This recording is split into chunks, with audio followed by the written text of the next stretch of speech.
Oke. Assalamualaikum warahmatullahi wabarakatuh. Kami dari kelompok 2 ingin menjelaskan hasil dari penghitungan laporan keuangan kami pada PT BCA. Sebelum kita memulai menghitungnya, alangkah baiknya kita perkenalkan diri dulu. Perkenalkan, nama saya Dini Adam Barniadi dengan NIM saya 6430584. Saya Nesa Dwi Anggreni dengan NIM 64230624.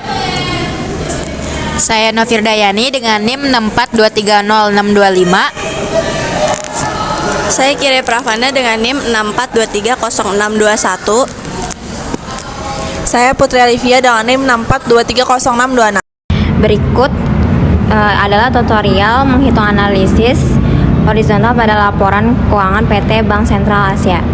Yang pertama, sama dengan bulan April dikurang pada kolom bulan Februari, enter. Lalu kita tarik ke bawah.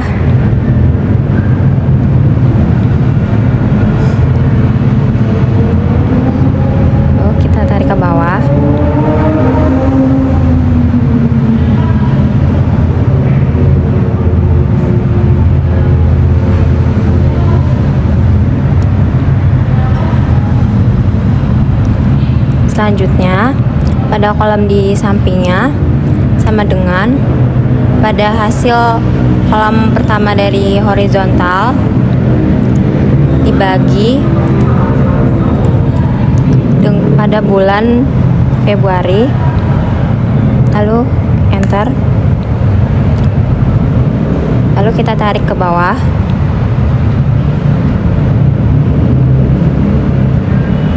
Kemudian kita akan mencari indeks awal. Untuk mencari indeks awal, rumusnya ialah sama dengan kemudian pada kolom Februari kita pencet dan dikurangi dengan kolom Januari. Setelah itu kita enter. Kemudian kita tarik ke bawah.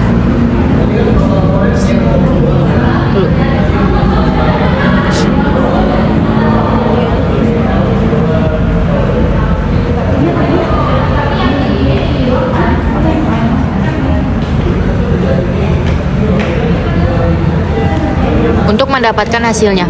Setelah itu kita cari persenannya dengan cara rumusnya sama dengan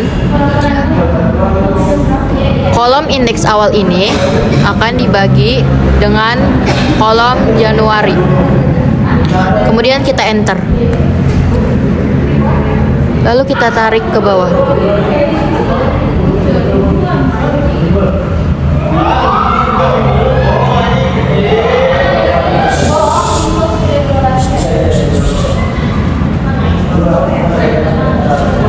Maka sudah kita dapatkan untuk hasil indeks awal.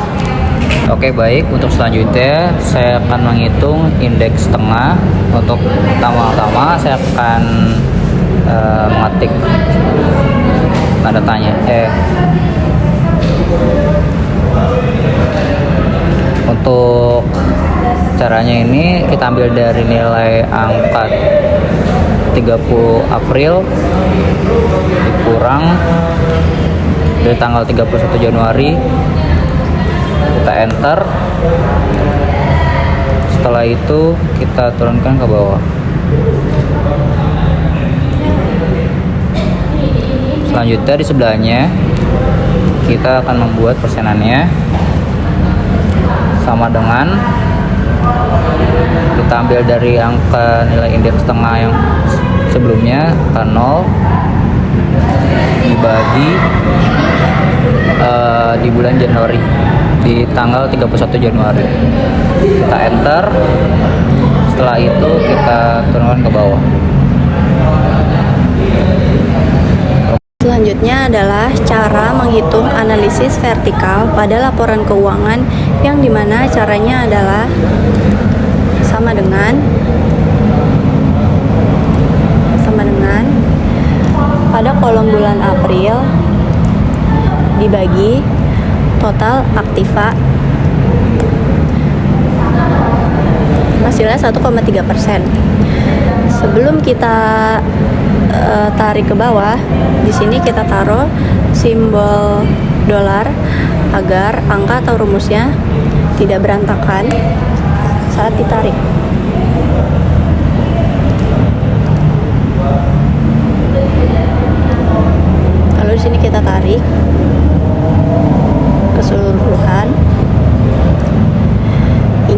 mendapatkan hasil yang sempurna yaitu 100%. Kesimpulannya, hasil dari analisis vertikal pada PT Bank BCA adalah kas pada Bank BCA itu didapatkan sebesar 1,3%.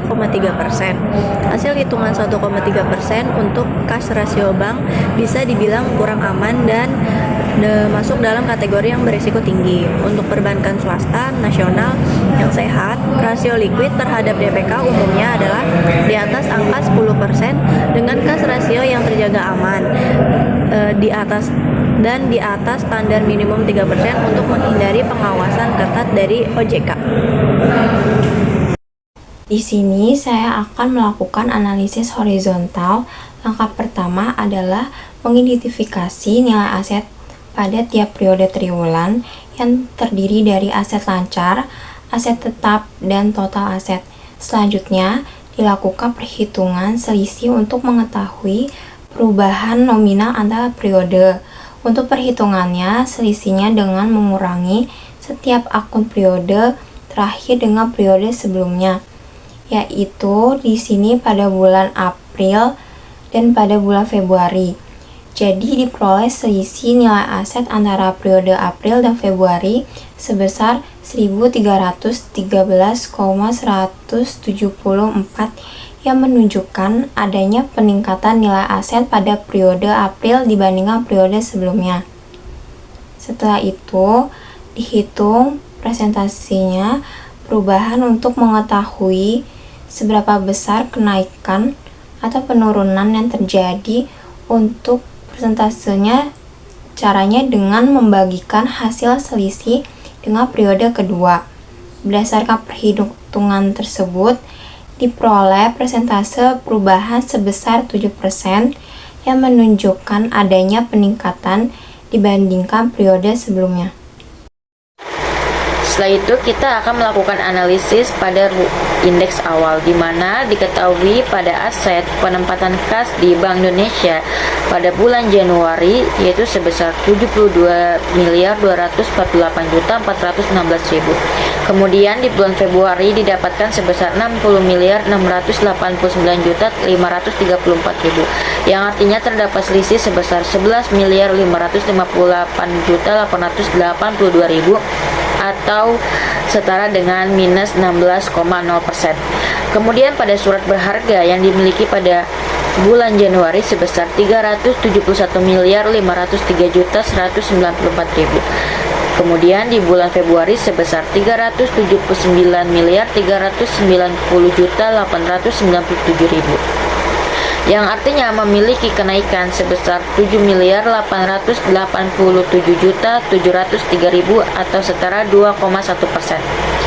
Lalu selanjutnya pada surat berharga yang dijual dengan janji beli di bulan Januari sebesar 3.643.306.000 dan di bulan Februari sebesar 505.709.000, maka didapatkan selisih atau penurunan sebesar 3.057.597.000 atau sebesar minus 83,9%.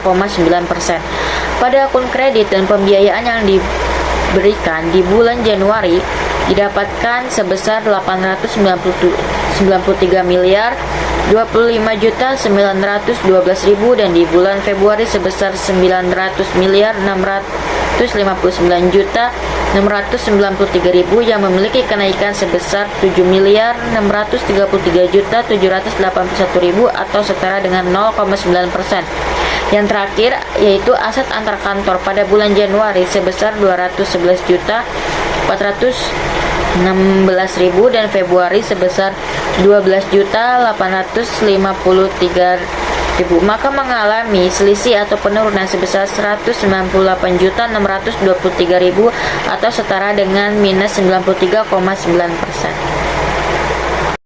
Oke, baik, di sini saya akan menjelaskan tentang indeks tengah pada periode 30 April 2025 dengan angka 19.965.816 pada tanggal 31 Januari 2025 dengan angka 3.643.306. Untuk angka di sini sekitar dengan harga 16.322.510, dengan selisih persenan di sini 448,0%. Untuk pada tanggal 30 April 2025 dengan angka 3.489.577, pada tanggal 31 Januari 2025 dengan angka 12.276.849.000.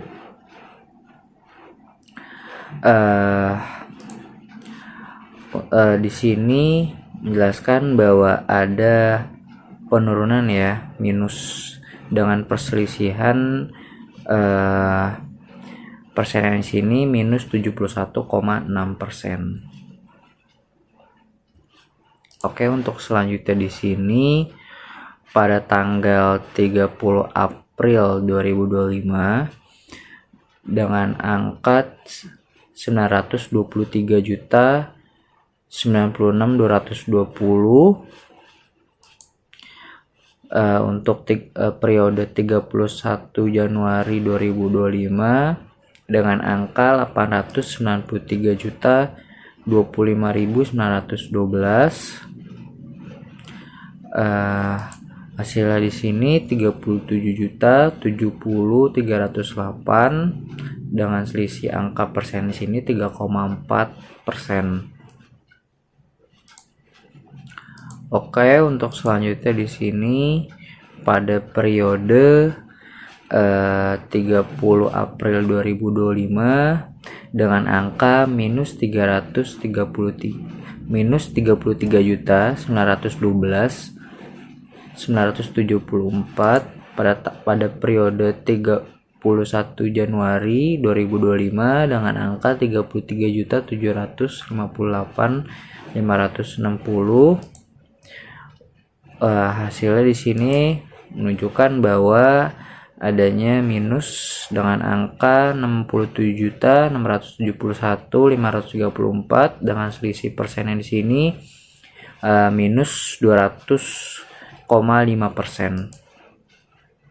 Oke, untuk selanjutnya di sini pada tanggal 30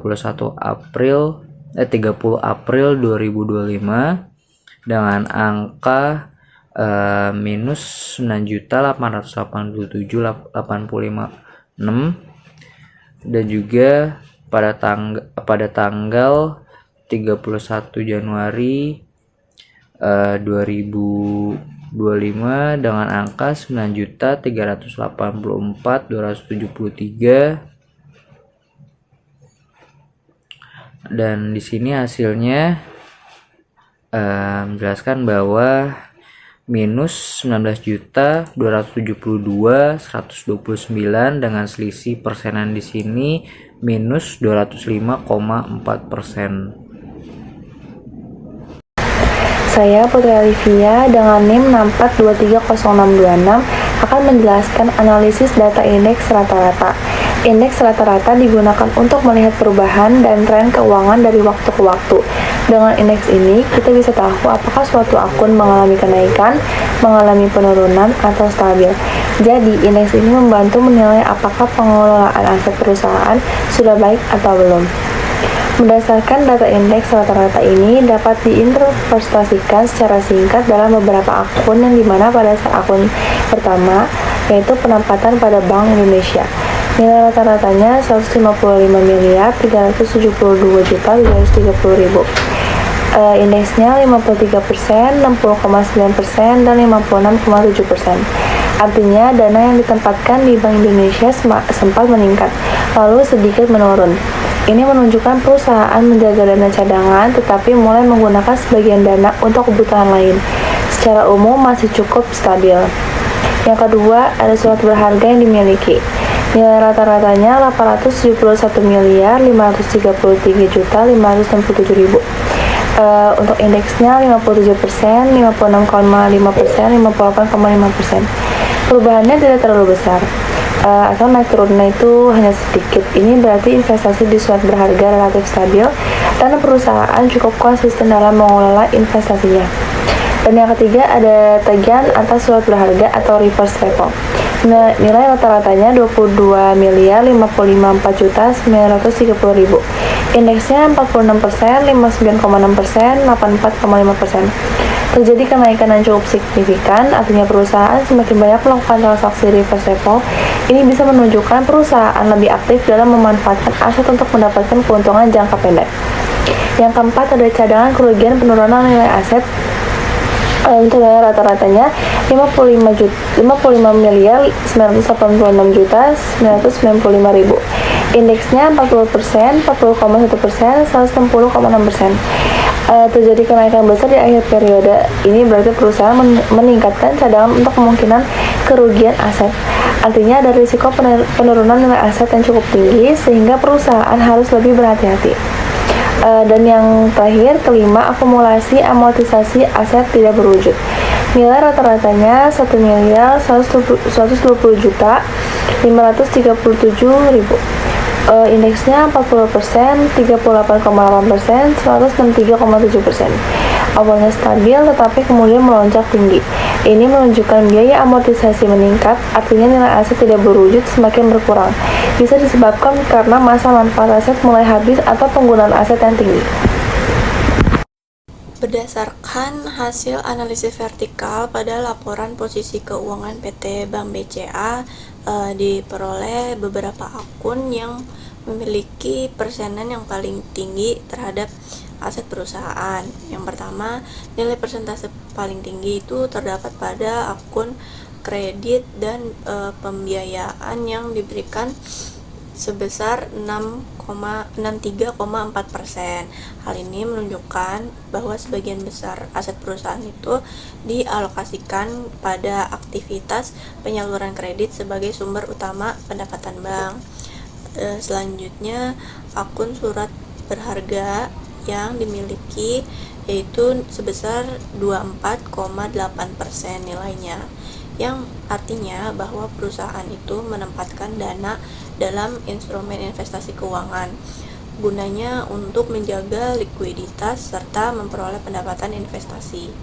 Selanjutnya, akun penempatan pada bank lain memiliki proporsi sebesar 4,6% yang mencerminkan bahwa pengelolaan dana antar bank sebagai bagian dari strategi manajemen likuiditas.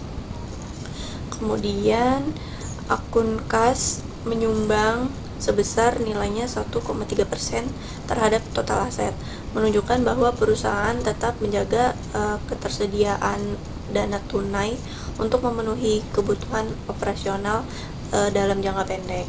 Selain itu, ada aset lainnya sebesar 2,5%, menunjukkan adanya aset pendukung operasional yang nilainya relatif kecil dibandingkan aset perusahaan. Kesimpulannya, secara keseluruhan itu struktur aset perusahaan didominasi nilai yang paling besar itu adalah penyaluran kredit dan investasi surat berharga, yang dimana ini menandakan karakteristik utama industri perbankan yang berfokus pada fungsi intermediasi keuangan atau saluran antar bank, menyalurkan kepada antar bank.